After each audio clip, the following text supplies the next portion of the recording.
na. Isang magandang araw po sa inyo lahat. Ngayon ay nandito tayo sa ating gagawing cabinet, at meron pong nagtiwala sa atin na sa ating trabaho. Ngayon po ang gagawin natin ay modular. Nandito po tayo sa Pasig, sa Greenwoods, kung saan po gagawa tayo ng cabinet. Galing po tayo kanina sa condo para magsukat at mag-estimate. Ngayon po, tingnan po natin yung ating mga materials natin gagamitin. Tara. Yan na nga po pala ang ating gamit, Ito po ay ating materials ay modular. Ito po ay marine. Marine po siya na laminated na, At syempre, ito yung ating circular. Kailangan po, mas maganda kung gagamit po kayo ng circular, kailangan po ay mas maganda kung ang ngipin nyo po ay pino, Ngipin po ng circular ay pino. Dahil pwede pong magkabong-ibong yung kanto niya basta magaspang katulad po niya, Ayan, nagsisimula na nga po pala kami na clamp. Ito po yung gamit naming clamp, F-clamp. At tingnan po natin ang ating bubuing cabinet. Bali, ito po pala ang ating mga sinukat kanina ang mga cabinet na gagawain. Ayan po. 88 by 29 by 240 ang haba, Ito naman po ay 150 by 60 ang lapad, 31.5 ang taas. Ito naman po ay 90 by 46.5 by 29.5. At ito naman po ay 200 by 60 by 226. Yan pong apat na cabinet ang gagawin natin, Ngayon po, siyempre, simula muna tayo dito. Umpisahan natin po itong yung ating tinatabas na ire. At ayan po yung ating kasamang pogi. Tara, let's go. Ito po yung ating mga materials, Yung ating rugby. Ito naman po yung ating H-bad, na ginagamit. Tara, let's go na po tayo.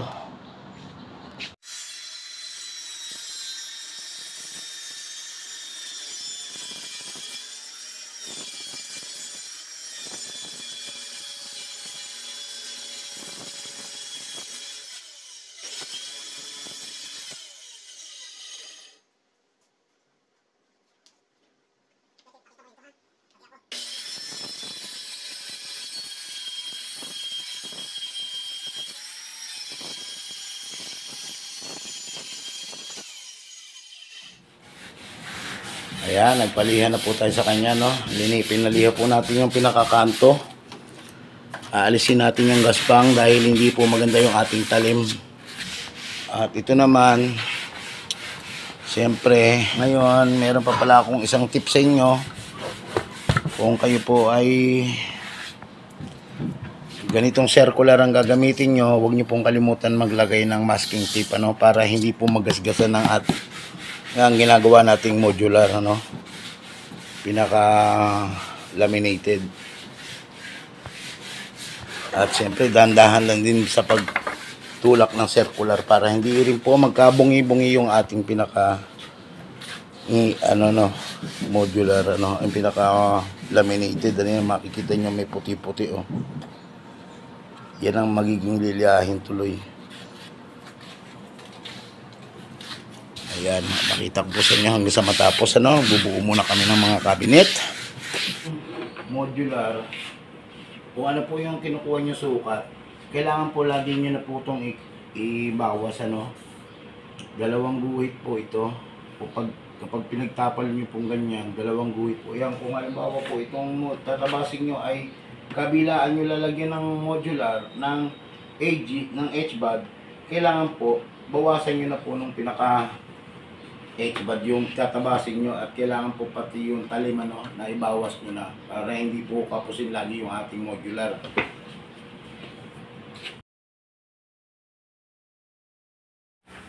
At dito po kailangan natin ng magdikit na ng ating H-bad sa ating laminated, Ang una po natin linagyan ng rugby, itong laminated natin. Ayan. At ngayon, ito naman po yung ating H-bad na kailangan natin lagyan ng rugby, Ayan. Sa paglagay po ng rugby, kailangan po ganyan, Yung inyo pong rugby ay ilagay nyo sa mineral water, tapos bubutasan ng kaunti. At kailangan po walang patlang ano. Ayan o, walang patlang para po lahat ay didikit ano. Pwede po kayong gumamit ng ano, yung coke mismo o kaya yung sito na maliit. Doon nyo ilalagay yung rugby para hindi po tayo masyadong aksayado sa rugby ano, dahil medyo mahal ang ating materyales at hindi rin makalat ang ating rugby. Sa kamay natin, hindi dikit ng dikit.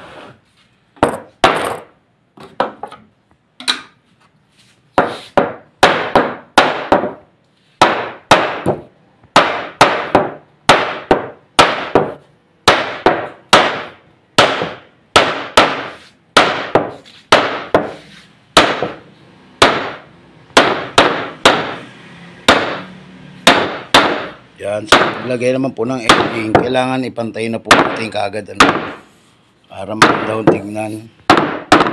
At kailangan po ito yung ang rugby. Ito yung rugby bago po ikabit ang inyong edging. Tapos pupukin po ng rubber hammer na kanya. Yan, diba? Ayos, mamaya naman yan.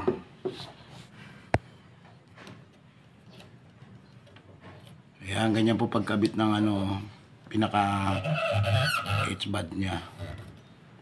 Ayan, tapos diretso po pokpokin niya ni Motmot.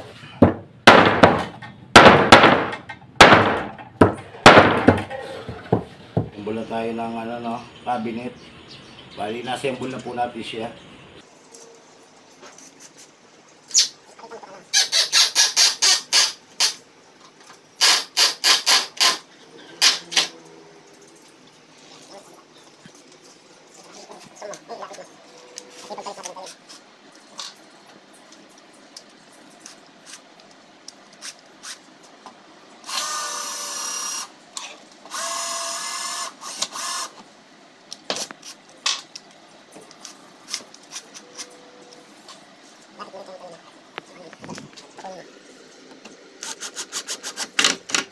Ayan, bali nagsisimula na po kami, no? Nag-assemble na kami ng aming cabinet. Ayan. Inayin na natin. Na-edgingan na natin ito. Ayan, sisukatan na natin para mabuo natin. Ayan po yung aking kasamang guwapo. Si Motmot.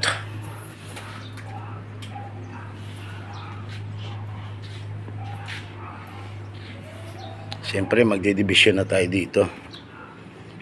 Kuhain natin yung ating mga pang-division. Yeah. Ayan po yung ating pang-division ano.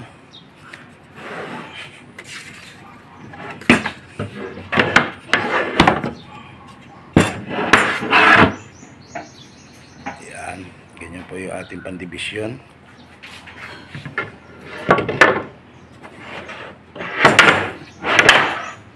Ito po ay module ano, yung hati-hati. Paghahati-hatiin siya dahil dadalhin siya ng kondo. Ayan.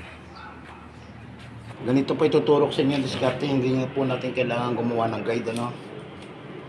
Kuha lang po tayo kung anong kailangan natin, 31.5. Ito po ay kailangan ko 31.5. Ngayon ililis po natin yung ating guide ano. Tutok nyo po doon sa may lapis na 31.5. Yan. Guguhitan nyo po dito.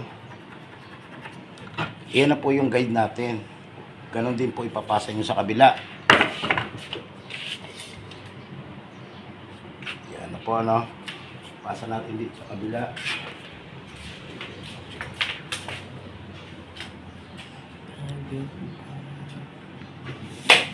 Yan na po.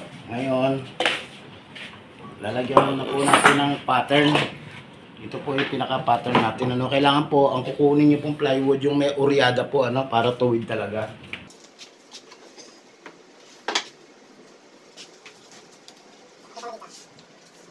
Ayan, pantay po natin sa guhit, no? Siyempre, taklaman natin. Hindi na po natin kailangan gumasa ng pag-guide na ano natin.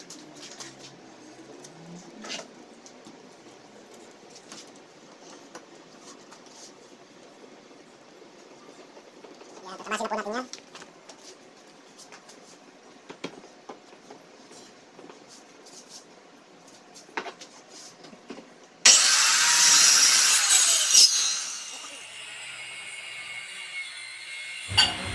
At syempre dito po ay nagpalit na po pala tayo ng talim, ano. Yung kaninang ginamit natin talim ay medyo malalaki ang ngipin. Ngayon dito ay pinalitan na natin ng pinong ngipin, ano, dahil para po hindi magkasira-sira po ang ating ginagawang cabinet. Dahil kapag masyado pong magaspang ang talim ng ating circular, pwede po yung magkabungi-bungi at papangit yung ating ginagawang cabinet. Marami pa tayong reretokehin. Ngayon, kapag pinalitan nyo ng pino ang ngipin ng inyong circular, sigurado po na hindi na po magkakabungi-bungi at wala tayong masyadong retoke sa ating ginagawang cabinet. At para maganda rin ang ating trabaho, quality. Tapos yung siroho po na ganito, pwede natin gamitin pang brace, ano? Layo mo konti. At dito naman po ang ipapakita ko po sa inyo. Ang sunod na step na gagawin natin ay magkakabit na po tayo ng concealed, ano.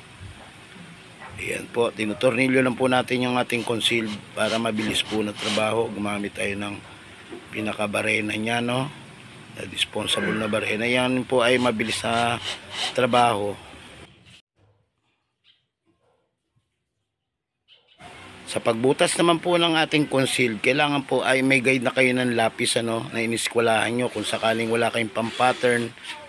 Kung mas maganda naman kung meron kayong pang-pattern, pero pwede na po yan kung wala kayong pang-pattern. Lagyan nyo lang po ng guhit sa dalawang gilid ng 1/8 at kuha kayo ng 3 inches. Ayan, yan na po yung pinaka guide ninyo, 3 inches do sa taas, 3 inches sa baba, at lagyan nyo ng tig 1/8 kung number 1 ang concealed po ninyong gagamitin, ano. Kung sa number 2 naman, 1/16 lang po ang magiging guide nyo sa gilid.